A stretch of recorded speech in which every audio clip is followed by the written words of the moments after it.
자, 여러분 고개 드시고 반갑습니다. 안녕하세요. 네, 오늘 교재는 여러분 몇 페이지냐면 6페이지입니다. 186페이지에 재산세 볼 차례죠. 우리가 지난 시간까지 부동산 세법에서 부동산 취득할 때 내는 취득세, 등록면허세를 배웠고요. 자, 오늘 이제 보유시부가 되는 어떤 거? 재산세 이제 볼 차례입니다, 여러분들. 재산세 186페이지 펴놓으시고 지난 시간에 배운 거 복습해 보면 지난 시간에 여러분들 취득세 우리가 세율을 공부했어요. 그래서 취득세 세율 그러면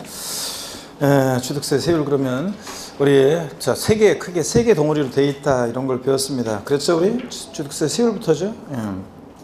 그래서 취득세는 세율이 크게 세 개 덩어리로 돼 있다 그랬습니다. 뭐냐면 표준세율이요. 법령에 의해서 통상적으로 적용되는 세율인데 지방자치단체장이 통상적으로 적용되는 이 세율에 몇 프로 범위 내에서 50% 범위 내에서 더하고 빼고 가감 조정할 수 있다 이런 걸 배웠고요. 동일한 같은 취득 물건이 2개 이상의 세율에 해당한다. 그러면 어떤 거예요? 그중 높은 거 낮은 거?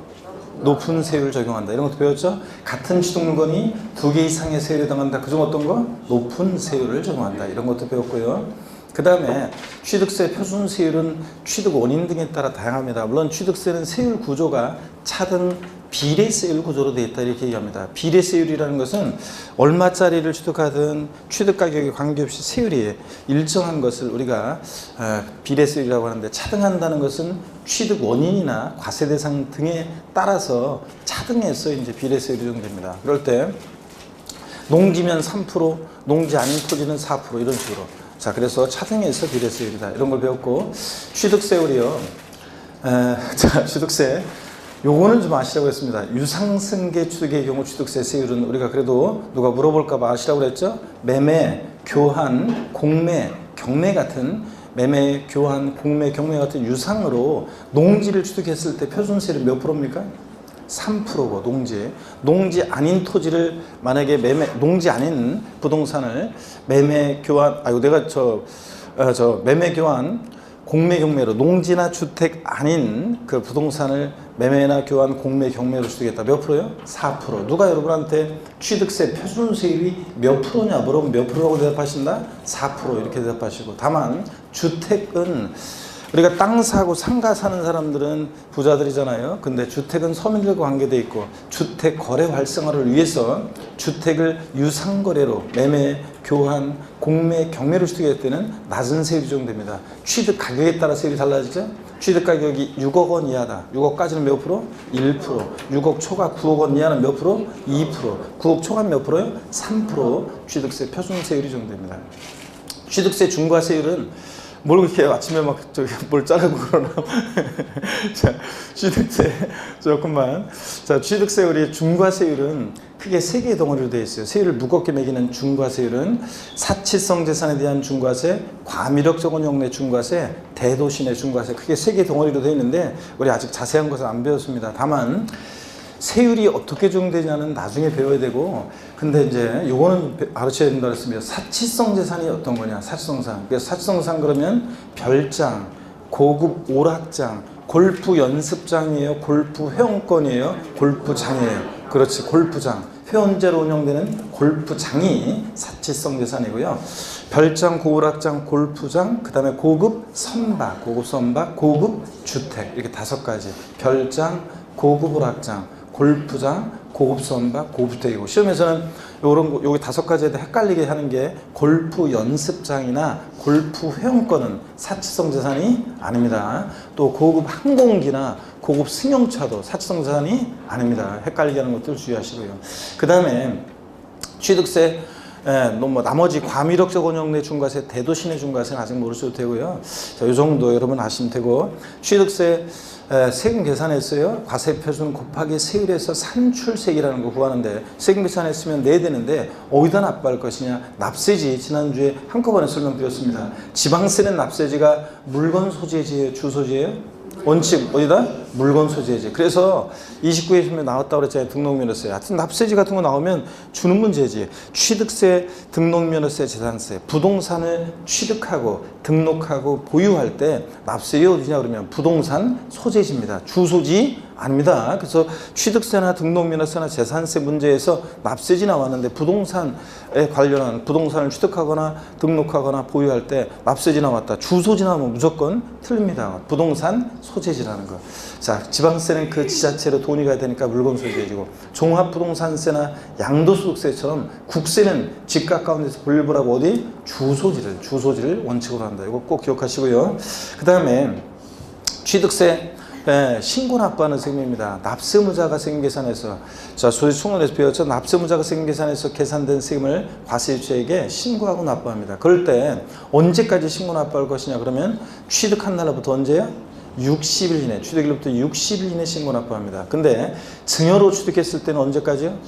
증여로 인한 취득도 언제? 60일 내 역시 신고 납부합니다. 증여도 포함해서. 근데 상속으로 취득한 자산은 상속 개시일로부터 6개월 내 신고 납부합니다. 그렇죠 여러분? 아니에요? 그럼 뭐가 틀렸어요? 상속 개시일이 속하는 달에 말일로부터 6개월이라는 거. 상속 개시일로부터 아니에요. 상속 개시일이 속하는 달에 말일로부터 6개월이다. 상속인 가운데 외국에 주소를 둔 사람이 한 사람이라도 있으면 그러면 상속인 가운데 외국에 주소를 둔 자가 있다. 그럼 취득세는 언제까지 신고 납부해? 상속 개시일이 속하는 달에 말일부터 언제? 9개월 내에 신고 납부한다고 했습니다. 그래서 여러분 그 다음에 등록면허세 언제까지 신고 납부하느냐? 등록면허세도 언제까지 신고 납부합니까? 등기하기 전까지, 등록하기 전까지. 그래서 등록면허세 원칙으로 기간 나면 안 된다고 그랬죠? 뭐 저당권 설정 등기한다. 기간을 정할 필요가 없어요. 마음 급한 사람이 돈 빌려주고 못 받을까봐 마음 불안한 사람이 빨리 와서 하게 돼 있고 이런 거기 때문에 등록면허세 원칙으로 기간이 없고 나중에 예외적인 걸 배우지만 원칙적으로 하여튼 등록면허세는 등록하기 전까지다. 그래서 부동산 취득일로부터 60일 내 등록면허세 신고 납부한다. 땡. 상속을 원인으로 등기할 때 등록면허세는 상속기일이 속하는 달에 말일로부터 6개월 내 신고 납부한다. 땡입니다. 언제까지? 등록하기 전까지입니다. 등록에는 등기가 포함되어 있어요. 그래서 등기하기 또는 등록하기 전까지 등록면허세 신고 납부합니다. 취득세도 취득일로부터 원칙 60일에 신고 납부하는데 다만 등록을 유하는 재산이다. 그럴 때 취득세는 언제까지 신고 납부합니까? 취득세도 등기하기 전까지입니다. 그래서 등록관세 접수하러 가기 전까지 지자체에 취득세를 내서 영수증 첨부해서 가는 거라고 그랬습니다. 그래서 등록하기 전까지 자 취득세도 등기 등록을 유하는 재산은 신고 납부해야 합니다. 이렇게 신고 납부 기간 내에 취득세나 등록면허세나 신고 납부를 불성실하면 자 가산세는 신고행위와 납부행위를 구별해서 신고기한 하루만 딱 지나도 의무위반의 정도에 따라 40%, 20%, 10% 깔아놓고 하루하루 지날 때마다 일일 얼마? 0.03%였는데 올해까지는 이제 내년부터는 0.02%씩 납부 불성실 가산세가 적용된다 이런 거. 그 다음에 또 보시면요. 취득세 이 신고 납부를 불성실했다 그러면 이렇게 가산세 이렇게 적용되는데 다만 취득세는 취득세 대상 물건을 취득 후 신고하지 않고 뭐까지 하냐면 매각까지 했어요. 걸렸다 그러면 산출세계 몇 프로? 80%. 100분의 80% 중과산세가 적용된다고 그랬습니다. 그래서 여러분 등록면허세는 이런 중과산세 규정이 없어요. 등록면허세 안 내고 와가지고 자기를 드러내지 않고 등기 등록을 하고 사라지고 이런 게 전우치와 친구들 얘기 안 해드렸나요? 했죠? 그런 전우치와 친구들 도사들이나 그런 거 도술 써서 할 수 있지 우리는 안 되잖아요. 그러니까 등록면허세는 취득세 같은 이런 중과산세 규정이 없다. 취득세는 취득 후 신고하지 않고 뭐까지 해? 매각, 팔아버리기까지 했다. 조세 포탈하려고 작정했죠? 그러니까 걸렸다 그러면 산출세계 몇 프로? 80% 중과산세 이런 거. 그 다음에 취득세 자 취득세요. 면세점 규정이라는 게 있어요. 취득세는. 그래서 취득 가격이 얼마요? 50만 원 이하일 때 과세하지 않습니다. 취득 가격이 딱 50만 원이다. 취득세를 과세한다 안 한다? 안 합니다. 근데 등록면허세는 이런 취득세 같은 면세점이나 소액징수 면제 규정이 있어요 없어요? 없어요. 등록면허세는 오히려 부동산 등기할 때 세액이요 6,000원 미만 나왔다. 예를 들어서 4,200원 계산됐다. 얼마 납부하게 합니까? 6,000원. 6,000원 미만일 때는 6,000원을 납부하게 합니다. 그래서 등록면허세 세액이 6,000원 미만인 경우에 징수하지 아니한다. O, X요. X입니다. 6,000원 미만이면 징수하지 않는 게 아니라 무조건 얼마 받는다? 6,000원 납부하게 한다. 이런 거 배웠고요. 자, 그 다음에 취득세는 과세 주체가 특광도, 특별시 광역시 도고요. 등록면허세는 과세 주체가 구도입니다. 특별시 광역시에서는 구, 도가 하는 것에서는 도, 이게 구도고. 근데 취득세는 여러분 취득세나 등록면허세나 둘 다 뭐 물세입니다. 물건별로 각각 개별 과세하고요. 취득세는 사실주의, 실질주의 과세예요. 그래서 등기, 등록, 허가 등과 뭐한다? 무관하게 과세합니다. 취득세는 등기되지 않아도 등록되지 않아도 허가받지 않아도 과세가 되는데 등록면허세는 형식주의 과세, 명의자 과세 원칙이 적용됩니다. 등기등록이라는 형식 갖출 때 그 명의자에게 부과합니다. 자, 그러다 보니까 우리 이런 거 했어요. 지자체 등록면허세를 신고 납부를 했는데 어쩌다가 등기를 못했어요. 그랬을 때 이미 납부한 등록면허세 요거 돌려준다 안 돌려준다? 에? 제가 한식 뷔페 얘기했어요 안 했어요? 했죠? 자, 밥 못 먹었어요. 에? 밥이 없네? 밥 못 먹었어요. 돈 낸 거 돌받고 나와야 돼? 그냥 나와야 돼? 돌받고 나와야지. 자, 지자체 등록면허세를 신고 납부했는데 등기를 못했다 어쩌다가 그러면 이미 납부한 등록면허세 어떻게 한다? 돌려줍니다. 근데 자, 절차 정당하게 등기 등록이 됐는데 계약에 무효 취소의 원인이 있어요. 그래서 등기가 말소되고 소유권이 환원되는 경우에 이미 납부한 등록면허세 이거 돌려준다 안 돌려준다? 안 돌려준다. 제가 오곡밥 먹었어요. 아무리 재봐도 사곡밥. 아이, 아줌마 돌려주세요. 아니, 사장님 돌려주세요. 이거 된다 안 된다? 안 된다 그랬습니다. 그래서 자, 등기가 절차 정당하게 등기 등록되면 등록면허세는 얘가 등기할 만한 실체적 권리가 있느냐 따진다 안 따진다? 안 따져요. 이미 납부한 등록면허세에 영향을 미치지 않습니다. 계약에 무효 취소의 원인이 있어도 이게 등록면허세 형식주의 과세, 명의자 과세 원칙에 따른 결론입니다. 그 다음에 취득세나 등록면허세는 납세무자를 보면 취득세는 사실상 취득자가 원칙의 납세무자예요. 등기 등록을 이행하지 아니했어도 사실상 취득한 자. 근데 등록면허세 납세무자는 재산권 기타 권리의 설정, 변경, 소멸에 관한 사항을 공부에 등기 등록할 때 등록을 하는 자가 납세무자인데 이 등록을 하는 자라는 것은 외관상의 등기 권리자를 말해요? 사실상 등기 권리자를 말해요?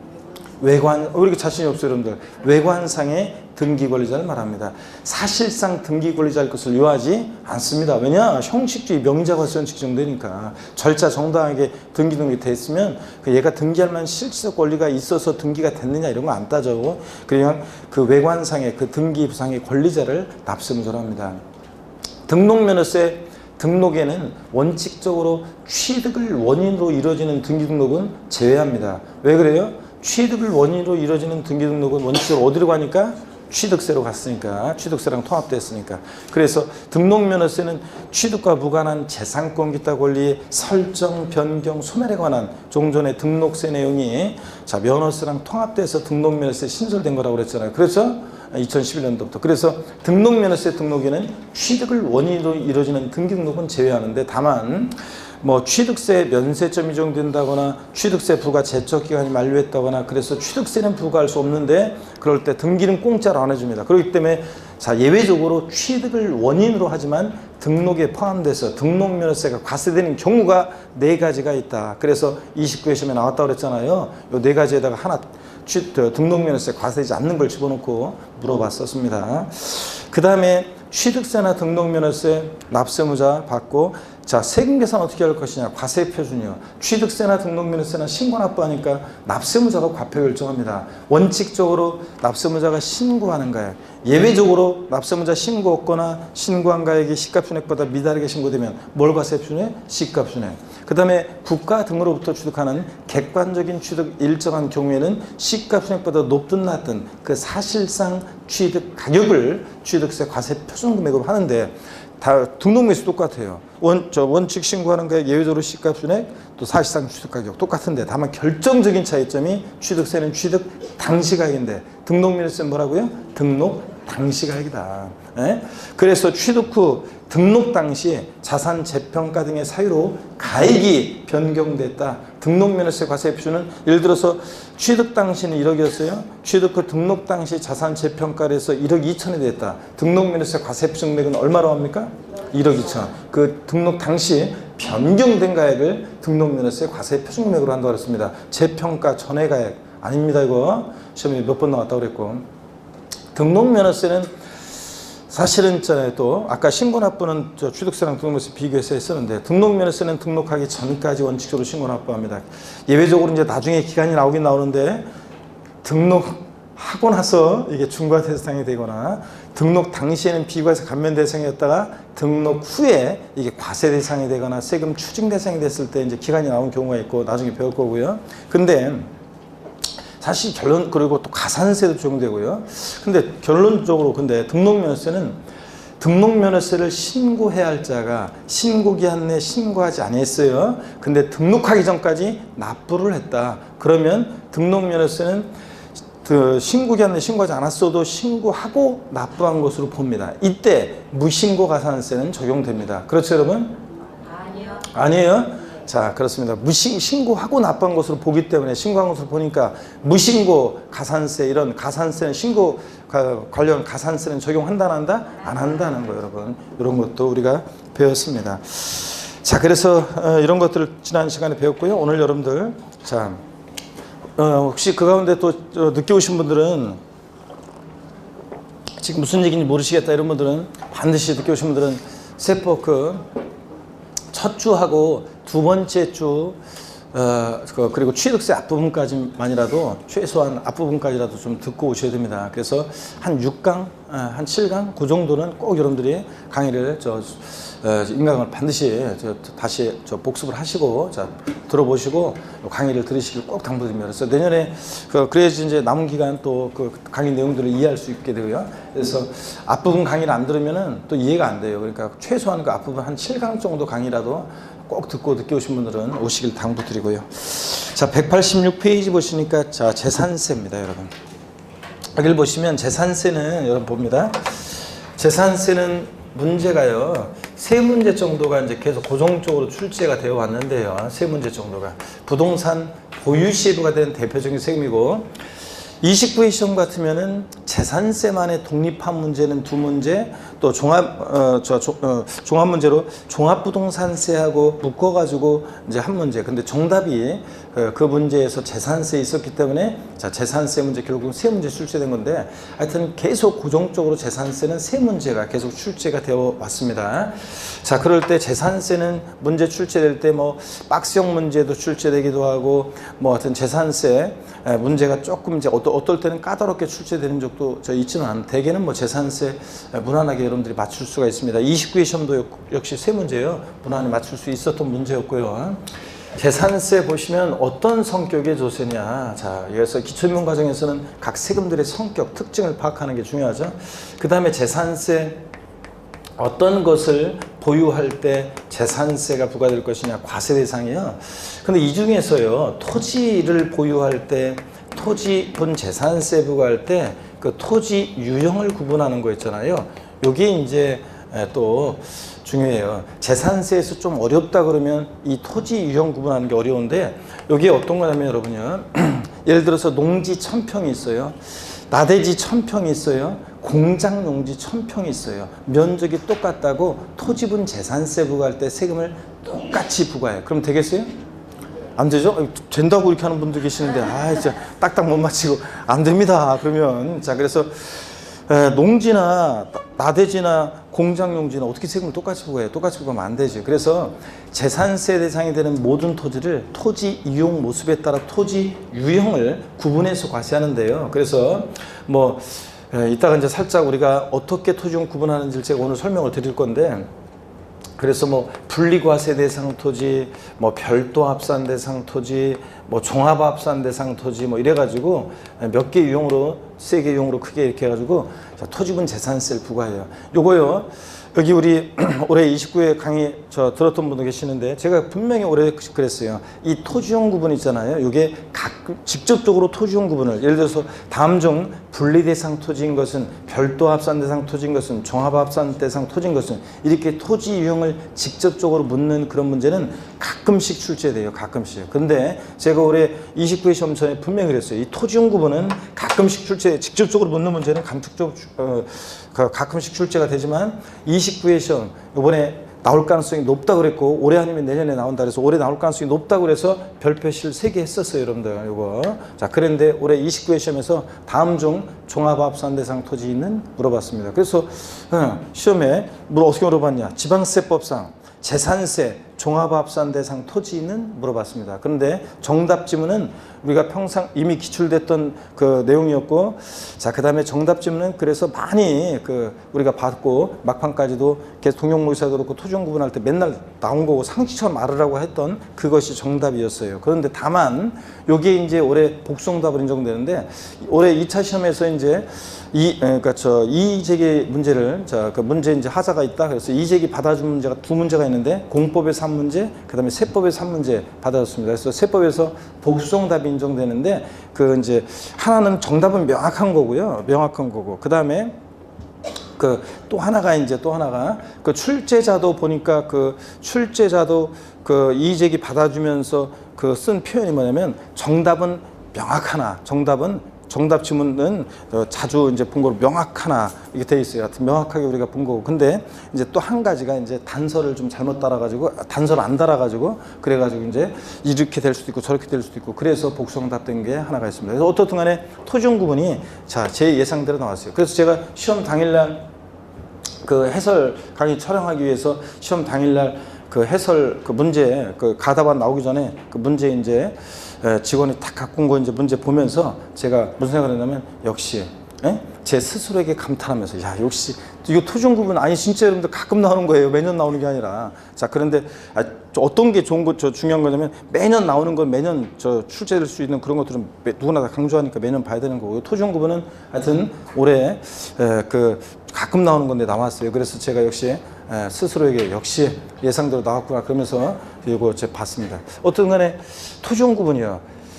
29회 시험 전에는 별표시 3개였었는데 나올 가능성이 높다고 그랬는데 올해는 별표시 2개입니다. 근데 왜 시험에 출제됐는데 가끔 나오는 거는 출제가 됐다? 그러면 그 다음에는 출제 안 될 가능성이 높기 때문에 별표시 원래 하나 하고 지나가는데 왜 2개냐?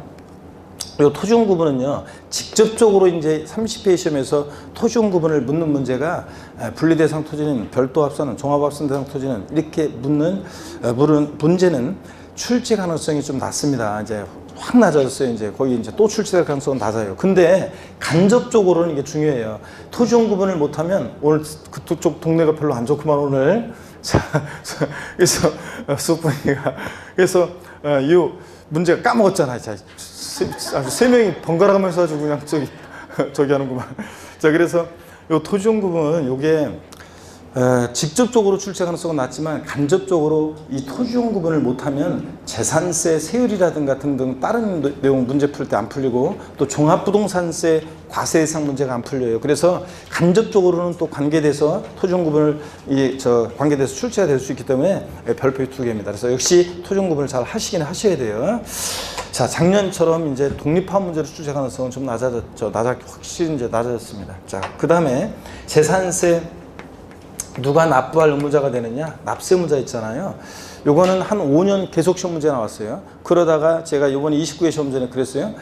한 5년 계속 나왔는데 이번에 또 독립화 문제로 또 6년째 탄력 받을까? 하여튼 그런데 그래도 5년 계속 나왔으니까 하여튼 독립화 문제 출제 가능성 만약에 안 되더라도 종합 문제 속에서 지문 한 줄 나올 가능성은 또 상당히 높기 때문에 별표 3개를 일단 하자. 그래서 별표 3개 했었는데 자, 올해 독립화 문제로 안 나오고 종합 문제 속에서 이게 이제 지문 한 줄 나왔어요.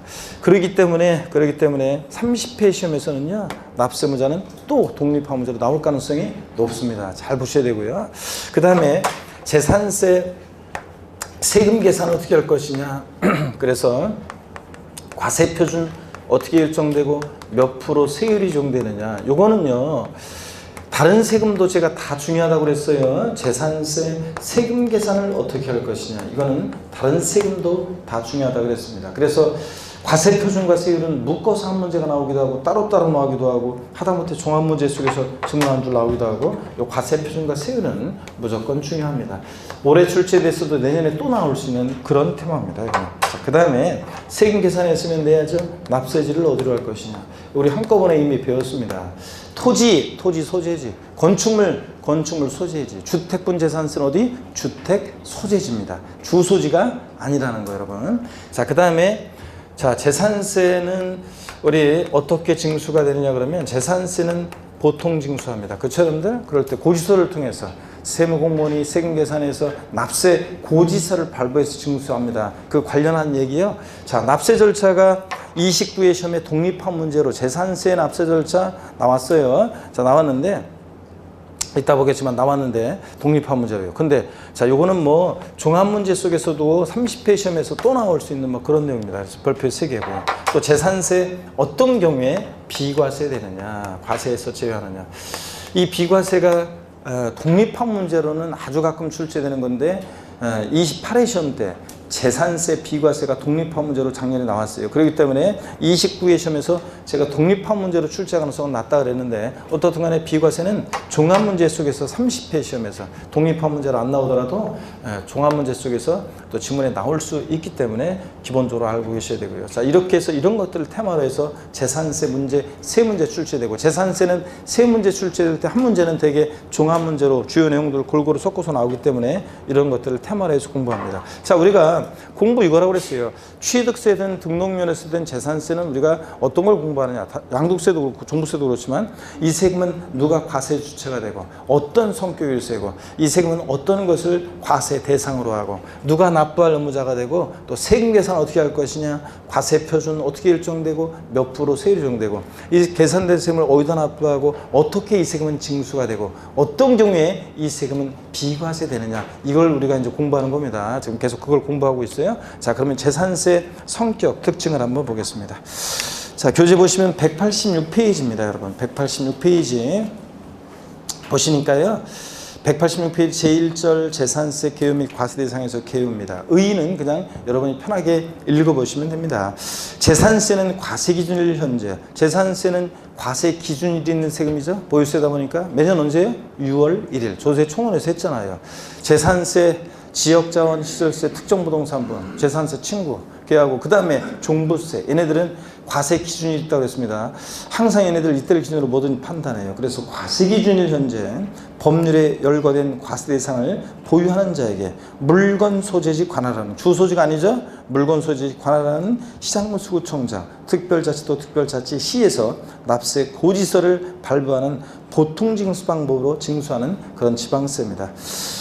자, 다만 특별시 구의 경우에는 특별시세 및 구세이다 그러는데요.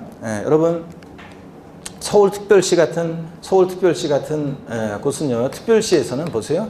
서울특별시 같은 특별시에서는 여러 그 구들이 있는데, 소위 말해서 강남 3구 같은, 강남 3구, 뭐 강남구, 서초구, 뭐 송파구 같은 그런 데하고, 예를 들어서 뭐 중랑구, 그 다음에 금천구 이런 데하고는 좀 차이가 납니다.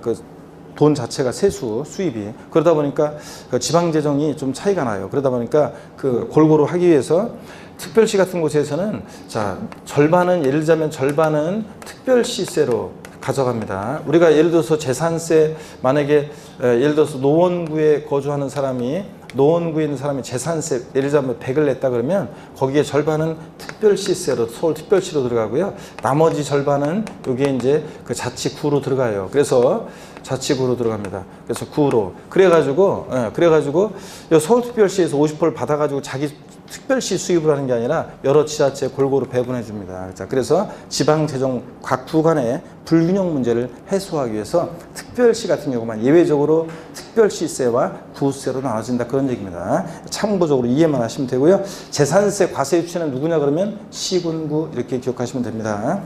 양가로 2번 특징을 봅니다.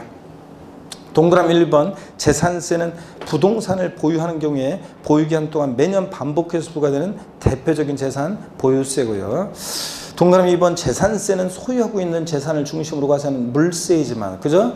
당해 시군구 관할구역 내 2채 이상의 주택을 소유할 때 주택분 재산세는 어떻게 계산된다고 제가 취득세 할 때 얘기했어요? 주택별로 각각 계산하는 거지 소유자별로 합산하지 않는다고 했습니다. 그래서 각각 개별 과세는 물세인데, 예외적으로 토지에 대한 재산세는 당해 시군구, 특별자치도 특별자치시 관할 구역 내 토지를 소유자별로 어떻게 한다? 합산해서 과세하는 인세적 성격의 주소이다. 그래서 동그라미 2번은 밑줄 쫙입니다. 그래서 의미를 여러분들이 이해하고 계세요. 시험에서 물세냐 인세냐 학자들이 쓰는 표현이기 때문에 시험에서 인세냐 물세냐 묻진 않지만 합산과세하는지 개별과세하는지를 묻는다고 그랬습니다. 그 의미를. 동그라미 3번 실질과세원칙이 적용되고, 그래서 과세대상 물건의 공부상의 등재 현황과 사실상 현황이 다를 경우에 사실상 현황에 의해서 재산세를 부과한다. 그래서 이거는 당연한 얘기죠, 여러분들. 등록면에서만 형식주의 과세지 나머지 세금들은 다 실질주의, 사실주의 과세하니까 등기, 등록, 허가등과 무관하게 과세하고 현황 부과하고요. 동그라미 4번 매년 과세기준일 6월 1일에 납세의무가 성립한다. 그랬죠? 재산세, 종부세 이런 애들 자, 과세기준일에 납세의무 성립합니다. 6월 1일에. 5번 재산세는 보통징수 방법으로 징수하며 나쁘지 않네 미납부한 경우에 가상금과 중가상금이 적용된다고 그랬습니다. 총론에서. 그 다음에 동그라미 6번 금전납부 원칙에 의해서 재산세는 물납이 허용됩니다. 과세 관할 구역 내 부동산에 대해서 물납이 허용되고 일시불납부 원칙에 의해서 모두 분할납부도 허용된다. 자, 그래서 물납과 분할납부가 모두 허용되는 지방세를 골라라. 어떤 거 고르셔야 재산세. 예. 그 다음에 동그라미 7번 보유세 부담의 급격한 증가에 따른 세부담을 완화하기 위해서 세부담 상한에 관한 규정을 두고 있다. 그래서 요거 세부담 상한이 어떤 건지는 우리 다음에 제가 이따가 자세히 설명을 드립니다. 자, 일단은 이런 거 그냥 체크만 하시고요. 8번 자, 증세 비용의 절감을 위해서 소액 징수 면제 규정을 두어서 거기서 한 장당 재산세 세액이 2,000원 미만이면 징수하지 않는다. 그래서 1,000몇백 원 받으려고 뭐 거기서 보내면 비용 더 드니까 안 받고 말겠다 이런 얘기. 그래서 7번, 8번 이런 거 6번, 7번, 8번 다 체크하시고요. 그 다음에 187페이지 박스를 보겠습니다, 여러분. 자, 보시니까 재산세는 물건 소재지 왼쪽부터 보세요. 시장군수구청장이 법에 열거되어 있는 자 대상 물건에 대해서 과세기준일 6월 1일 현재 사실상 소유하는 자에게 고지서를 통해서 보통징수 방법으로 부가징수하는 그런 세금입니다. 이게. 자, 특징을 보니까 동그라미 1번 대표적인 재산 보유과세고 대장과세라는 게 무슨 말이냐면 여러분요. 재산세는 시장군수구청장이 과세 대상의 종류에 따라서 대장을 작성 기록합니다. 그래서 토지, 건축물, 주택 등등 토지대장, 건축물대장 같은 등등 이렇게 대장을 작성 기록해요. 그렇기 때문에 대장과세하는 조서다. 대장을 작성 기록하고 그 대장에 입각해서 부과하기 때문에 그렇다. 그 다음에 응익과세, 응능과세는 학자들이 쓰는 표현이라 말 뜻만 알면 돼요. 응할 응이고 익, 수익성을 얘기합니다. 그 재산을 보유함으로 발생할 수 있는 수익성을 보고 부과하는 세금인데 예를 들어서 자 경기도 광명시 철산역 몇 번 출구 앞에 어떤 예를 들어서 뭐 5층짜리 건물을 갖고 있다. 이런 건물을 여기 보유함으로 인해서 1년이면 이 정도 수익이 발생하겠구나. 그 재산을 보유함으로 발생할 수 있는 뭐 수익성을 보고 부과하는 세금을 응익과세 학자들이 이렇게 얘기합니다. 말뜻만 짐작하면 돼요. 응능과세적 성격도 있다고 또 학자들이 얘기하는데 조세부담 능력에 응해서 과세하는 세금 이런 거. 물세입니다. 그래서 원칙적으로 개별과세하고 예외적으로 토지만 인세적 성격이 있어서 합산과세합니다. 동그라미 4번은 우리 시험에 관계된 5개 주요 세목의 공통적인 성격 밑반찬 스키드 아시죠? 다 직접세고 독립세고 보통세고 종가세 정률세 이거예요. 무슨 말인지 모르는 분들은 반드시 총론 강의를 다시 들으셔야 되고 사실주의 과세합니다. 등기, 등록, 허가 등과 무관하게 과세하고 또 현황 부과합니다. 과세기준일 현재 공부상 현황과 사실상 현황이 달라. 그럼 무엇에 따라서? 사실상 현황에 따라 부과하고 이런 거. 자, 이렇게 해서 특징 쭉 한번 성격 살펴봤습니다. 자, 이제 본격적으로 재산세 과세 대상입니다. 어떤 것을 보유할 때 재산세가 부과될 것인지, 자, 요거를 이제 쭉 이제 설명을 드리려고 합니다, 여러분들. 자, 여러분 고개를 드시고요, 저를 봅니다. 재산세 과세 대상 어떤 것을 보유할 때 재산세가 부과될 것이냐, 요걸 이제 좀 말씀드리겠습니다, 여러분들.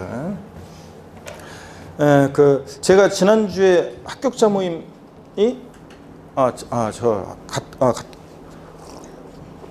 합격자 모임 우리 광명 배움 합격자 모임하고 이번에 처음이구나, 그죠? 그래서 뭐 모닝 얘기도 누가 했나요?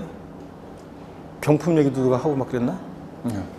하여튼 제가 지난주에 합격자 모임 우리 광명 배움 저 수업 있어가지고 제가 이제 수업 끝나고 와가지고 저 뒤늦게 이제 참석 해가지고 그 뒤풀이 이제 참석을 했어요. 그래서 참석했는데 우리 그 29회 여기서 시험 봐가지고 여러분 세법 만점자가 우리 광명에서 있었죠?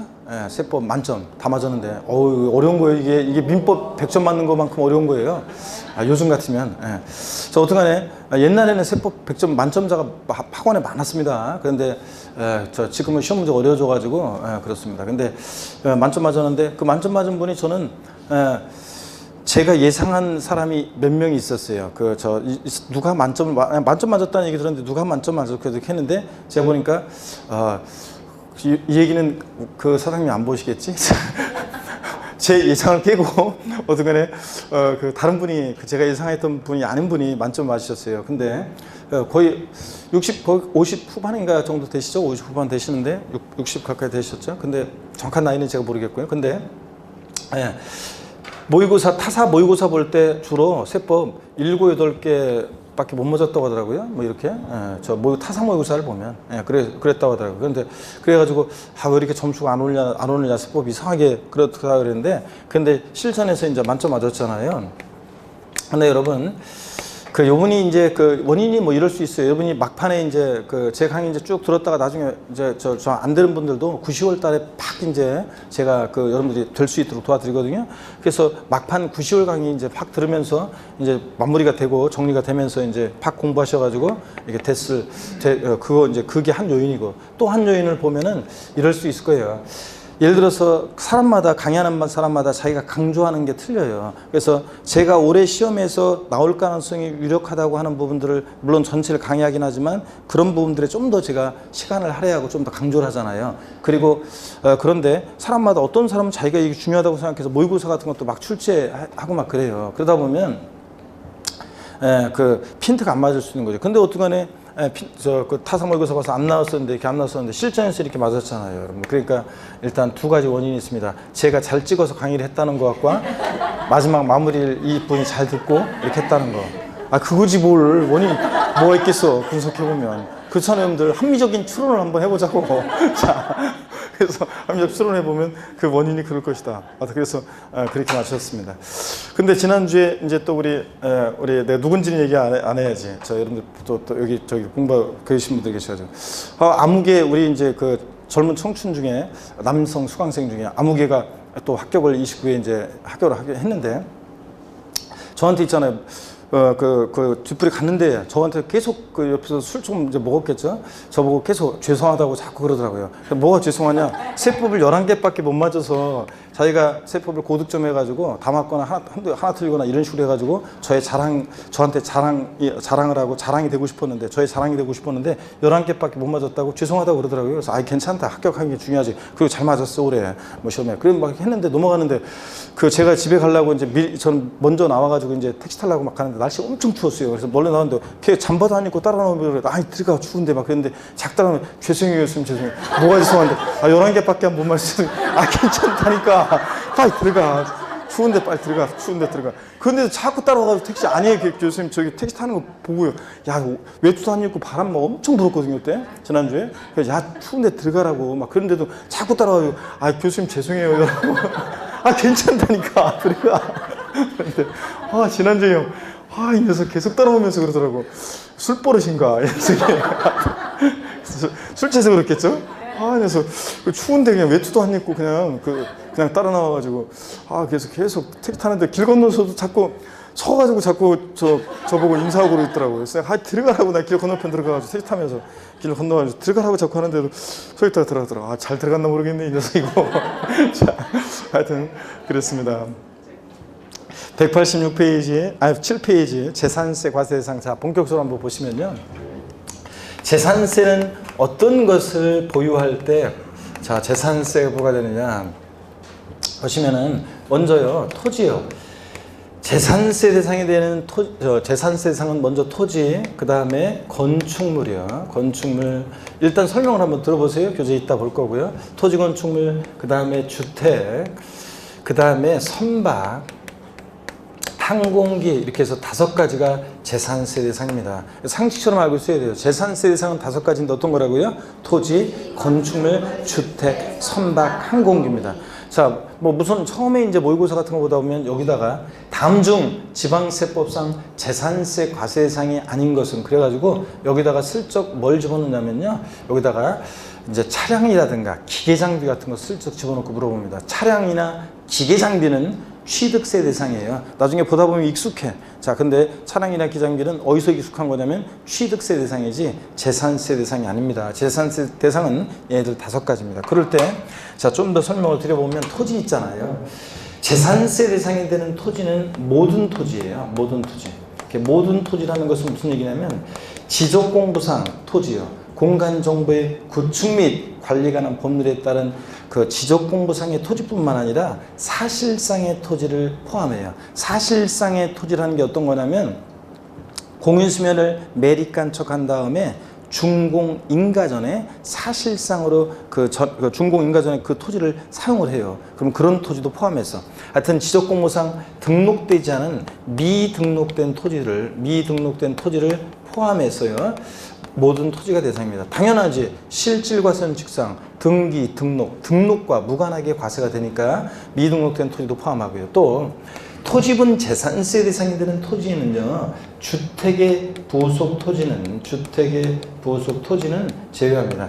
주택의 부속 토지는 토지분 재산세 대상이 되는 토지에서 제외하는데요. 이게 무슨 얘기인지 한번 보겠습니다, 여러분들. 이게 무슨 얘기냐면 자, 이걸 한번 보세요.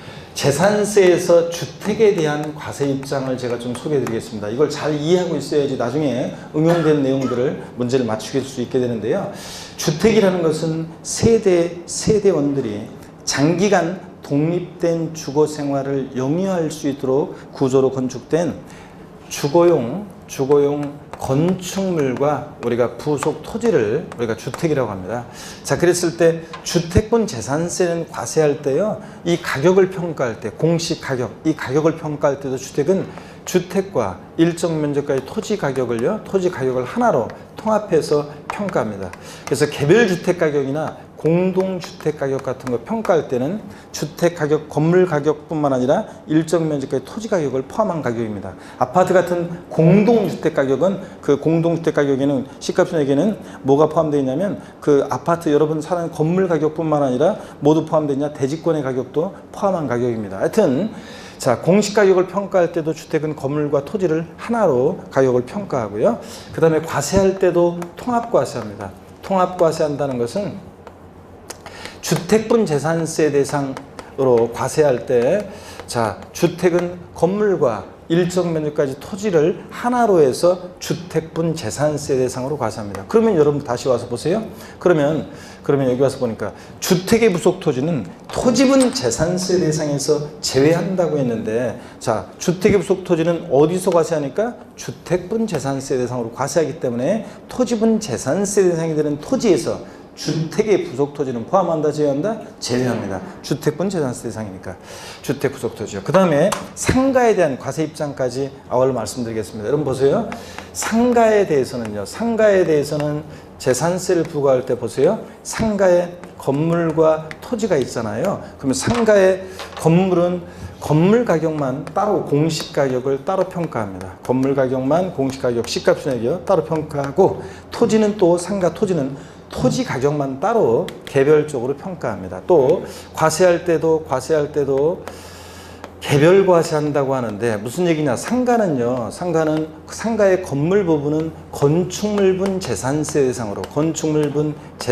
대상으로 과세합니다. 상가 토지는 개별적으로 토지분 재산세 대상으로 과세합니다. 그러니까 상가는 보세요. 건물과 토지를 가격을 따로따로 평가하고 따로따로 과세하고, 주택은 항상 건물과 토지를 어떻게 한다? 하나로 평가하고 하나로 과세하고. 이 개념이 항상 머릿속에 있어야지 나중에 응용된 내용들, 어떤 내용들을 이해할 수 있게 되고 응용 문제 풀 수 있게 됩니다. 주택은 항상 하나로, 상가는 따로따로. 아셨죠? 자, 그러면 여기 봅니다. 주택의 부속 토지는 하여튼 토지분 재산세 대상에서 제외하고 어디서요? 주택분 재산세 대상으로 과세한다. 또 건축물 있잖아요. 자, 이 건축물 재산세 대상이 되는 건축물은요. 요거 취득세하고 범위가 같은데요. 건축법상 건축물, 즉 건물뿐만 아니라 이런 일정한 시설물 같은 거예요. 자, 건물과 독립한 일정한 시설물도 대상인데, 자, 그 중에서 대표적으로 골프 연습장 같은 이런 시설물도 재산세 대상이 됩니다. 일정한 요건을 갖춘 골프 연습장은 취득세 대상도 되고 재산세 대상도 됩니다. 그래서 건물, 우리가 알고 있는 지붕과 기둥 또는 벽이 있는 사무실, 창고, 차고, 점포 같은 이런 건물뿐만 아니라 이런 시설물도 포함되어 있고요. 자, 재산세 대상이 되는 건축물에 무허가 건축물은 포함하겠습니까? 제외하겠습니까? 무허가 건축물은 포함해야죠. 네? 제외예요? 포함합니다. 아이고, 등기, 등록, 허가 등과 무관하게 과세한다고 그랬잖아요. 무허가 건축물 취득했을 때 취득세 대상이 됩니다. 무허가 건축물 보유할 때 재산세 대상도 됩니다. 무허가 건축물 양도했을 때 양도세 대상도 됩니다. 어떤 수강생분이 그랬다고 그랬잖아요. 아, 무허가 건물은 어떻게 알고 재산세 부과하나요? 그런 걸 공부하는 수험생이 왜 신경 쓰냐고 내가 그랬잖아요. 예? 자, 허가 여부와 관계없이 대상이 된다. 이런 거 포함하고요. 그 다음에 주택 보시면, 주택은 주거용 건축물과 부속 토지를 말하고요. 자, 주택분 재산세 대상이 되는 주택에는 별장도 포함되어 있습니다. 별장은 지방세에서 상시 주거용에 사용하지 않는 주택, 사치성 재산으로서 취득세에서 중과세했잖아요. 재산세도 고율의 세율을, 높은 세율을 적용하긴 하지만, 일반 주택보다 높은 세율을 적용하긴 하지만 별장도 주택분 재산세 대상에 포함합니다. 그래서 주택분 재산세 대상에 포함해서 과세한다. 네. 자, 이렇게 해서 여러분들 알아두시고요. 선박과 항공기는 뭐 설명드릴 게 없어요. 무리를 떠다니는 배면 다 원칙적으로 대상이 되고, 항공기 사람이 탑승해서 항공에 사용하는 거면, 그냥 하늘을 날아다니는 거면 다 대상이 된다. 이런 쪽으로 이렇게 생각하시면 되고, 제목만 하시면 되고. 자, 다시요. 재산세 대상 어떤 거라고요? 토지, 건축물, 주택, 선박, 항공기. 토지는 모든 토지입니다. 미등록된 토지도 포함한다. 근데 다만 주택의 부속 토지는 어떻게 한다? 제외한다. 그 다음에 건축물. 자, 건물뿐만 아니라 시설물도 포함되어 있고요. 무허가 건축물도 당연히 포함해서 대상이 된다. 그 다음에 주택에는, 하여튼 주택은 건물과 토지 가격을 하나로 공시가 평가하고 하나로 과세한다. 건물과 토지를. 상가는 건물과 토지 따로따로 평가하고 따로따로 과세한다. 자, 이런 거 잊지 마시고요. 자, 이렇게 해서 여러분들 5가지 설명드렸고, 시간이 좀 돼가지고요. 일단 잠깐 쉬었다가 이 과세 대상 교재 읽어드리고, 그 다음에 이따가 다음 시간에 토지 이용 구분, 그런 거 어떻게 구분하는지 이런 것들을 소개해 드리겠습니다. 잠깐 쉽니다, 여러분.